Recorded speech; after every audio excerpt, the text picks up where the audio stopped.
हर राष्ट्र की विकास यात्रा में कुछ क्षण ऐसे आते हैं जो वर्तमान के साथ ही आने वाली पीढ़ियों को भी परिभाषित करते हैं। आज भारत के लिए ये ऐसा ही क्षण है। हमारी आज की जनरेशन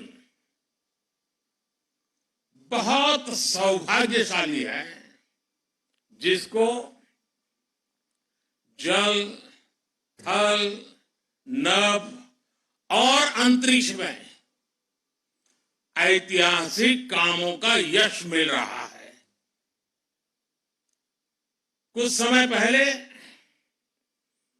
मैंने अयोध्या में कहा था कि ये नए काल चक्र की शुरुआत है। इस नए काल क्षेत्र में ग्लोबल ऑर्डर में भारत अपना स्पेस लगातार बड़ा बना रहा है और ये हमारे स्पेस प्रोग्राम में भी साफ साफ दिखाई दे रहा है। साथियों, पिछले वर्ष भारत वो पहला देश बना जिसने चंद्रमा के साउथ पोल पर तिरंगा फहराया।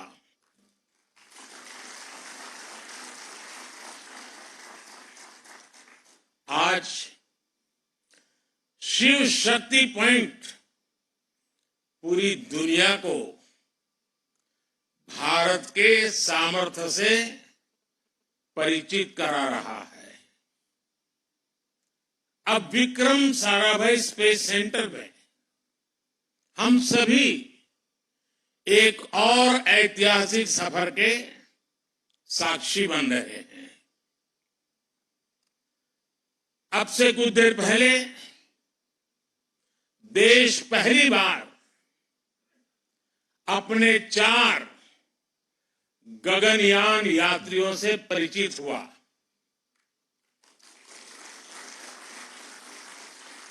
ये सिर्फ 4 नाम और 4 इंसान नहीं है, ये 140 करोड़ एस्पिरेशंस को स्पेस में ले जाने वाली 4 शक्तियां हैं।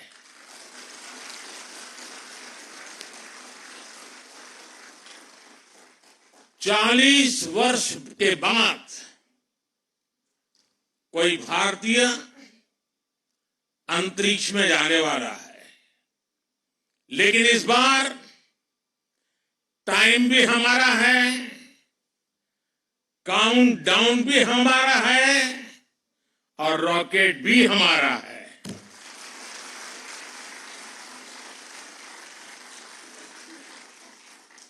मुझे खुशी है कि आज इन एस्ट्रोनॉट से मिलने, उनसे बातचीत करने और उन्हें देश के सामने प्रस्तुत करने का सौभाग्य मुझे मिला।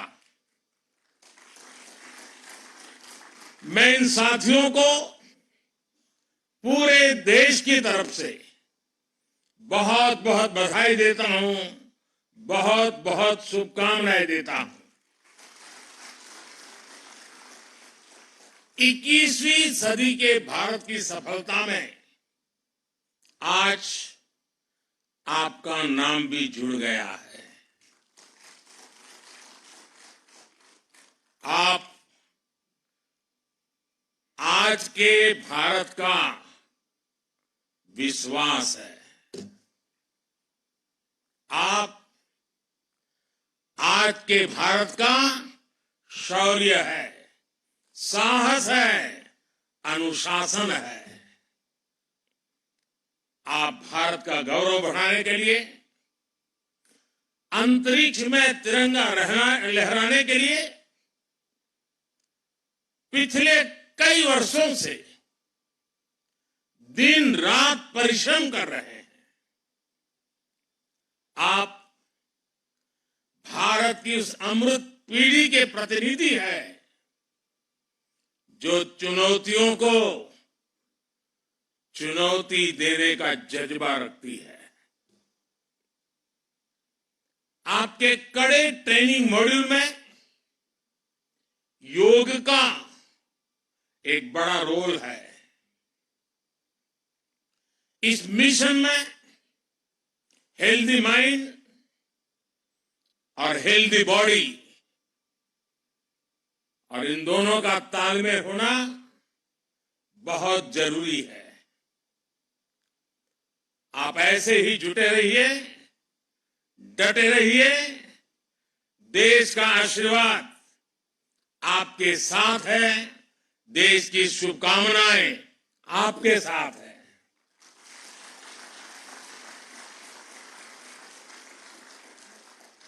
आपको ट्रेनिंग देने में जुटे इसरो के गगनयान प्रोजेक्ट से जुड़े सभी साथियों को भी मैं अनेकों शुभकामनाएं देता हूं। लेकिन इसके साथ साथ कुछ चिंता भी बताना चाहता हूं और हो सकता है वो बातें कुछ लोगों को कड़वी भी लग जाए। मेरी देश की जनता को और देश के खास करके मीडिया को मेरी करबद्ध प्रार्थना है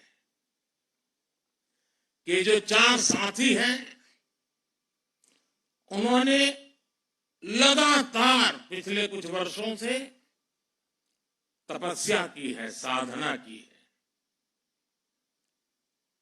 और दुनिया के सामने चेहरा दिखाए बिना की है। लेकिन अभी और भी बहुत कुछ करना बाकी है।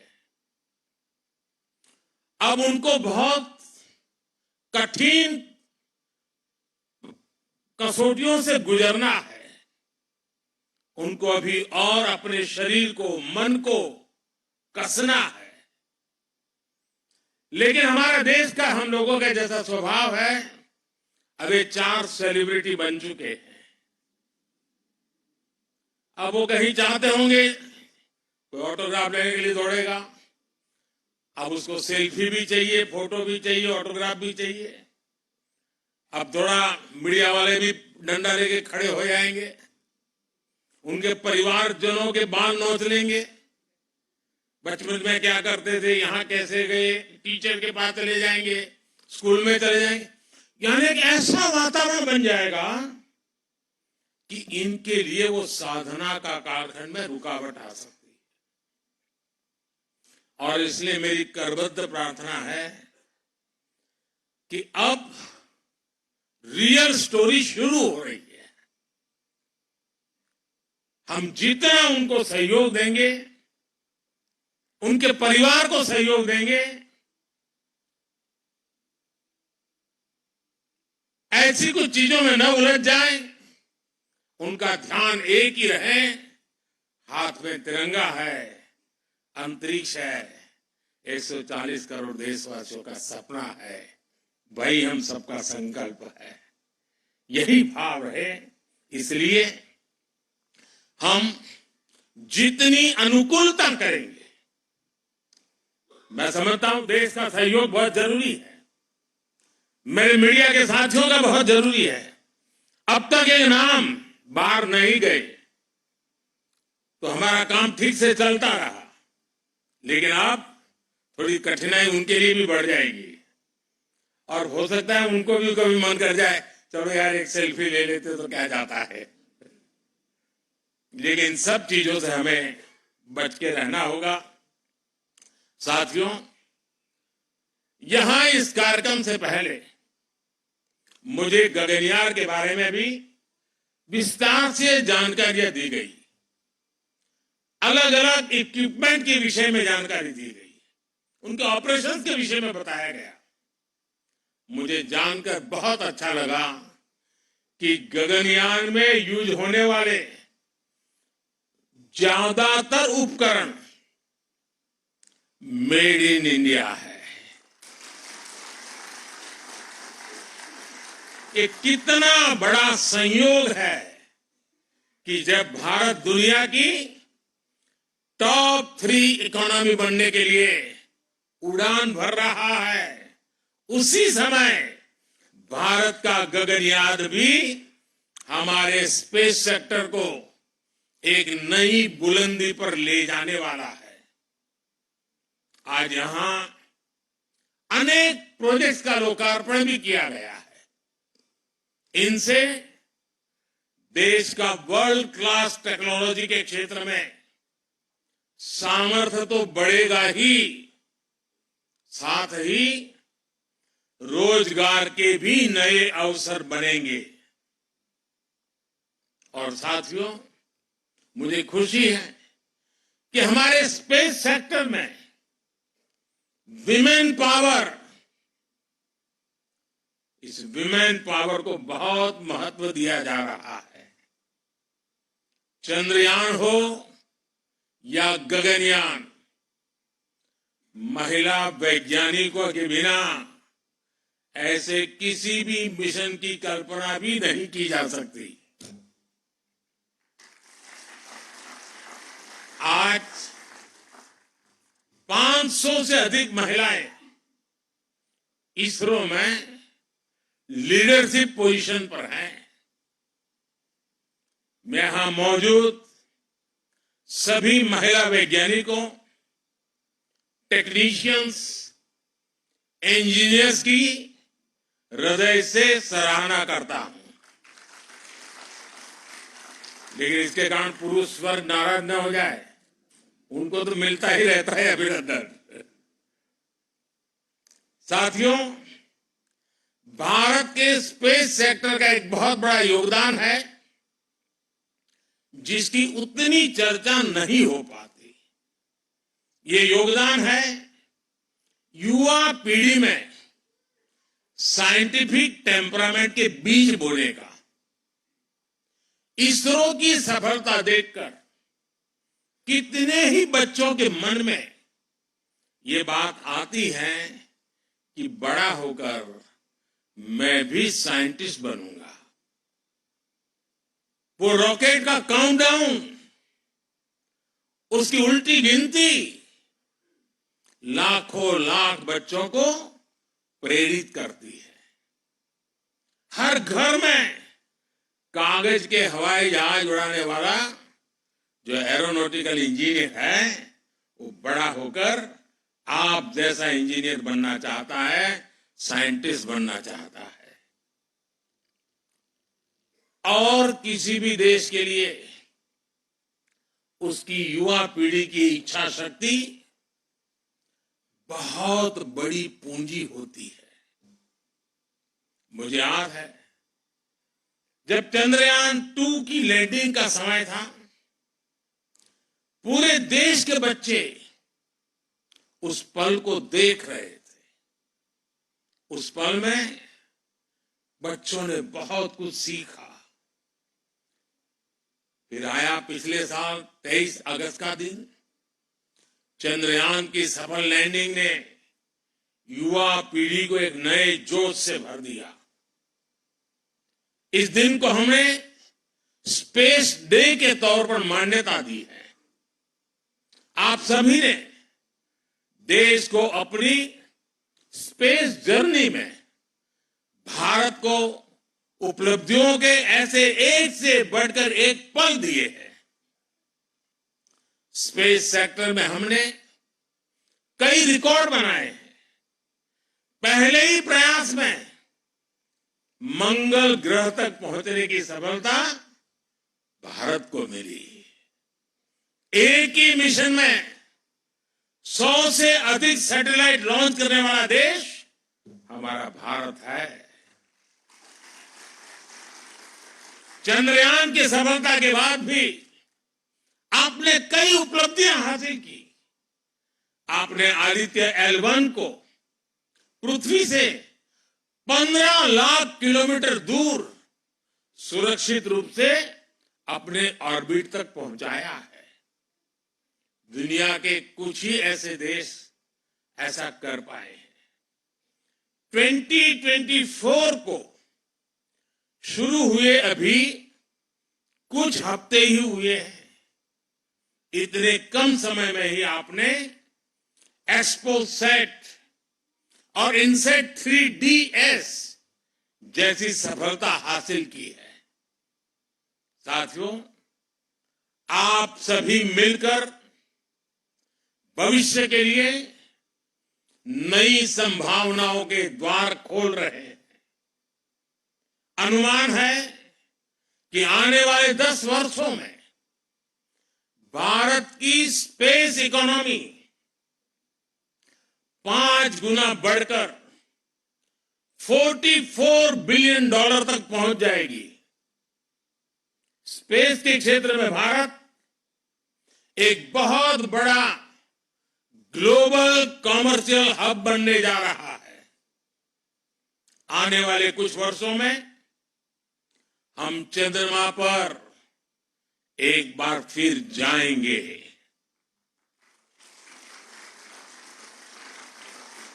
और इस सफलता के बाद हमने अपने लक्ष्य और ऊंचे कर लिए हैं। अब हमारे मिशन टेक्नोलॉजी की दृष्टि से और अधिक चैलेंजिंग होगी। हम चंद्रमा की सतह से सैंपल जुटाएंगे और उन्हें पृथ्वी पर वापस लेकर के आएंगे। इससे चांद के बारे में हमारी जानकारी और समझ और बेहतर होगी। इसके बाद शुक्र भी इसरो के लक्ष्यों में से एक है। 2035 तक अंतरिक्ष में भारत का अपना स्पेस स्टेशन होगा, जो हमें स्पेस के अज्ञात विस्तार को जानने में मदद करेगा। इतना ही नहीं, इसी अमृतकाल में भारत का एस्ट्रोनॉट भारत के अपने रॉकेट से चंद्रमा पर भी उतरकर दिखाएगा। साथियों, 21वीं सदी का भारत, विकसित होता हुआ भारत, आज दुनिया को अपने सामर्थ्य से चौंका रहा है। पिछले 10 वर्षों में हमने लगभग 400 सैटेलाइट्स को लॉन्च किया है, जबकि इससे पहले के 10 वर्षों में मात्र 33 सैटेलाइट लॉन्च किए गए थे। 10 वर्ष पहले पूरे देश में मुश्किल से 1 या 2 स्टार्टअप थे। आज इनकी संख्या 200 पार हो चुकी है। इनमें से अधिकांश स्टार्टअप्स युवाओं द्वारा शुरू किए गए हैं। आज इनमें से कुछ लोग हमारे बीच भी मौजूद है।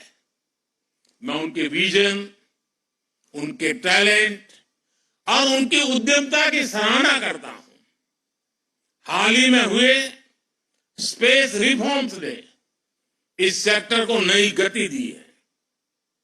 पिछले हफ्ते ही हमने स्पेस में FDI पॉलिसी भी जारी की है।